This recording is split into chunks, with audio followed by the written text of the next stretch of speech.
Good day everyone and welcome to Exile News, the weekly show that brings you all the important news and information on Path of Exile. And very late last week we got the balance manifesto for curses. We're gonna go fast because there's huge news this week. And well, TLDR is that the hidden monster penalties against curses have been removed. This is for unique monsters which has the 33% less curse effectiveness and 66% if we are talking about pinnacle bosses. So curses are much more effective against those bosses. However, they are slightly less effective with normal monsters, and some of the other mechanics have been reworked or nerfed. So first up, the Doom mechanic has been removed to simplify the exit system, and I think this is a huge change. And also a much better change. I mean, waiting for Doom has never been really fun to begin with, so that's a good one. And some changes to the cultists have happened. So yeah, you really have to have played the cultists first to understand the changes, and maybe read around the opinion of other players. Enfeeble and Temporal Chain have been slightly buffed, but there's some other things that have been nerfed, like Blasphemy and the Hex Touch. So we'll have to see how that goes. There's also an FAQ for the curses, of course, but since patch notes are already out, you might as well just go into the patch notes, Ctrl F, whatever you're looking for, and look if anything changed.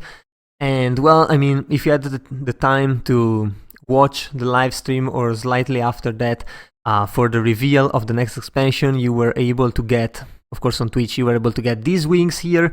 I mean, they look okay, maybe a bit too low on the back, but still, it's a free MTX, so if you had the chance, that was good. And finally, GG prepared for the full expansion reveal for the Forbidden Sanctum, which actually landed this Thursday. And you can see the trailer, you can see the full content reveal, which is about 30 minutes long and is definitely recommended to watch if you haven't. I mean, it's just full-on reveal. You absolutely want to watch this before anything else.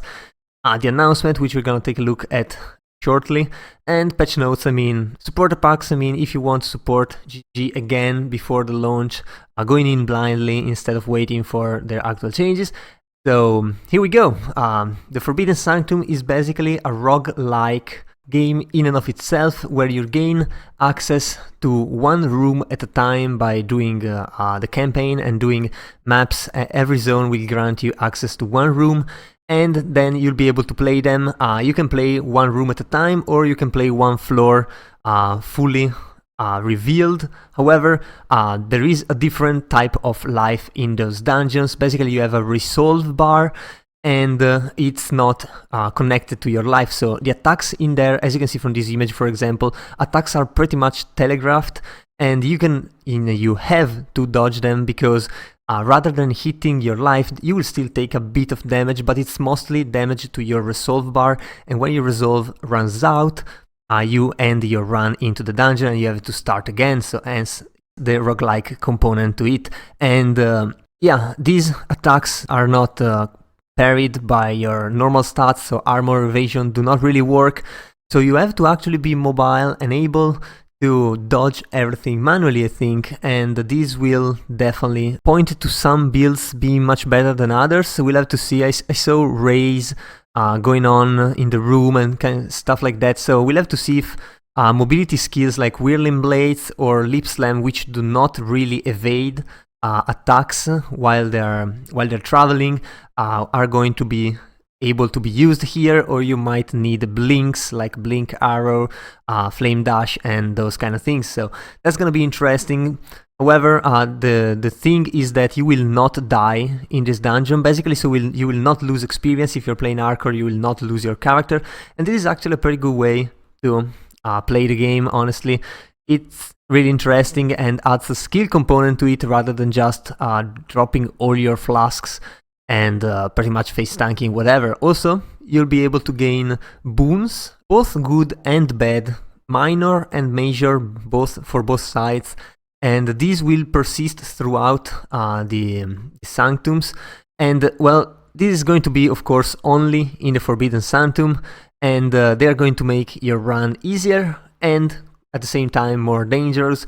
So it's going to take a while to actually complete the thing, and most likely at the first tries you will die.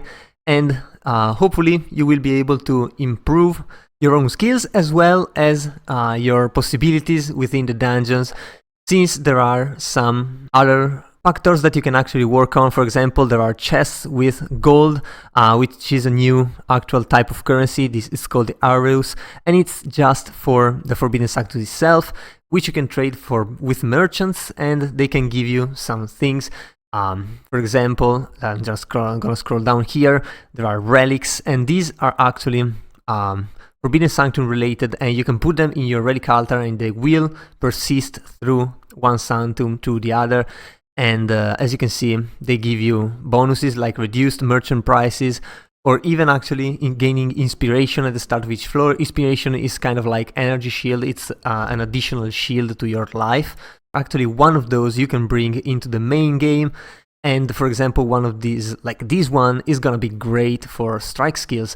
So these improvements are gonna really work out well for the Sanctum, and one of those is gonna work out really well for the game as well.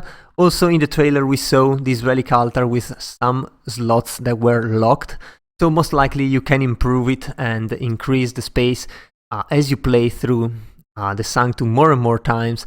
And this of course is a main element in roguelikes and roguelites as well. Not gonna go through the definition and the difference between one and the other terms.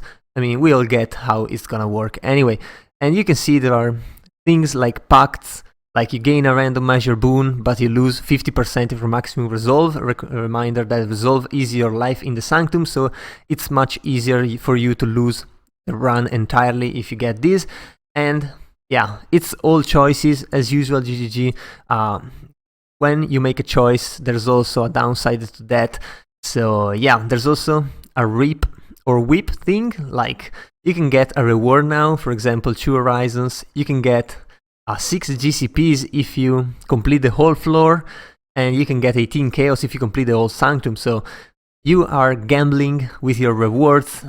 You're gambling that if you can complete more, you will get a bigger reward. Of course, completing everything is much harder. There's 4 floors to a full Sanctum, so getting down there is going to be harder, and there's going to be bosses, of course.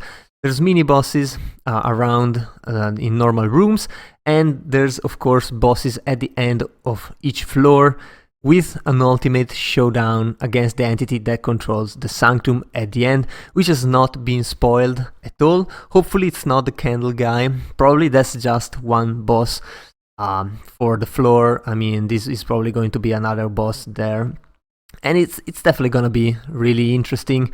Hopefully it's going to be playable and not just really time consuming, but I mean, this game is just made of time consumption anyway, so yeah, I wouldn't bet too much on that.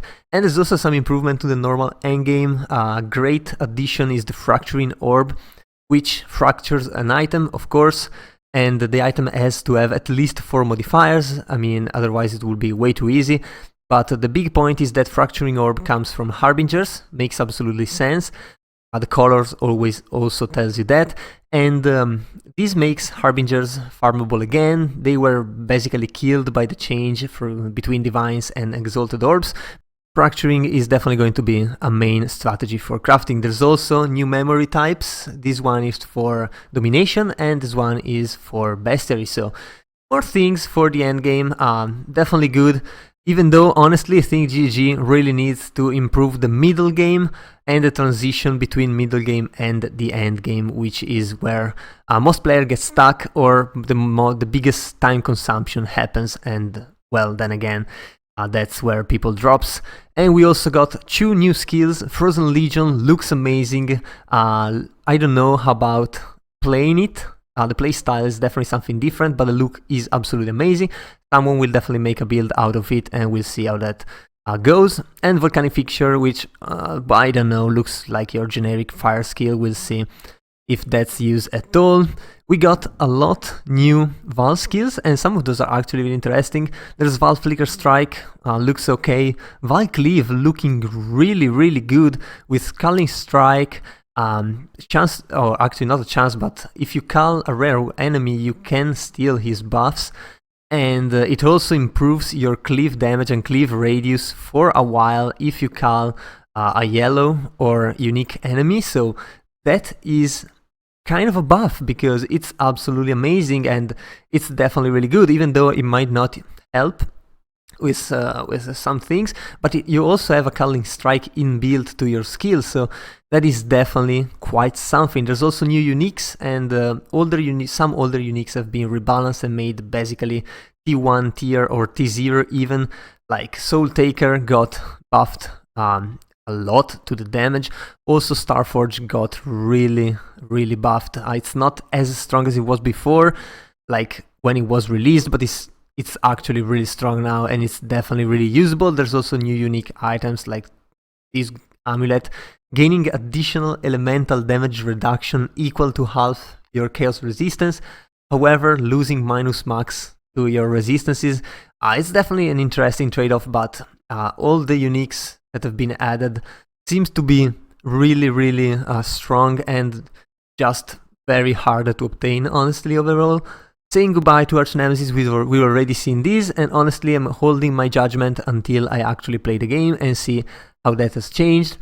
And well, the new changes to the jewels, of course, there's beside new unique jewels, which are supposed to be much rarer than before, a lot of unique older jewels have been culled out and are no longer in the game. This, of course, has not been liked by some players who use them.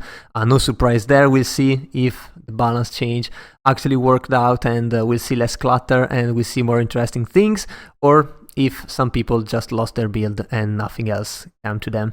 Anyway, we also got, as we know, reduced elemental things on jewels and chance to avoid elemental or status things on jewels as well. So yeah, jewels definitely granting more power but being a little bit harder to roll. Ruthless is going to go live. Also, I mean, not gonna care about this, the league looks fun. Ruthless looks like something really interesting if you have the time to build your game around it. Yeah, definitely for streamers and people who really have a lot of time on their hands or really want to challenge themselves and play the whole campaign and up to yellow tier maps with basically no support gems and one link things with just cold DOT, because that's the only thing that deals enough damage. But still, there's also obviously the new MTXs like the new Kyrak Vault and the new supporter packs. The one on the right is one of the worst I've ever seen, like bee mace with bees coming out of it. I mean, it's not bad in and of itself, but it just doesn't fit like anything with that. There's also the press kit, I mean, if you want to see some stuff in there. But still, the Forbidden Sanctum, gonna be honest, looks really good, mostly because it feels like it's going to be more hand-eye coordination based rather than just stacking stats on your items. So yeah, it's more like a roguelike than actually PoE, and I feel like this is a huge test for GGG to see how these challenges that requires you to be good at the game rather than just having good items on your character, how this works within Path of Exile, and this is definitely gonna help them for the PoE2 development. And the last thing that we're gonna take a look at is this page here, which all the teasers that GGG is adding to the game, and this is now posting on Twitter rather than Reddit. And yeah, you can see new keystones, new divination cards, new quality of life, and you can see a preview of Val Molten Strike and Val's Might. And I have to say, Val's Might almost makes me want to play that skill because it looks absolutely amazing. So yeah, that was all for this week. Next week is going to be the launch of the league, so get ready for that on Friday. And yeah, I guess that was all for this week. If you enjoyed the video, leave a like and a comment down below. Also, if you want to remain updated every week, be sure to subscribe to my channel. That was all. I've been your host Zorzo, and I'll see you guys the next time.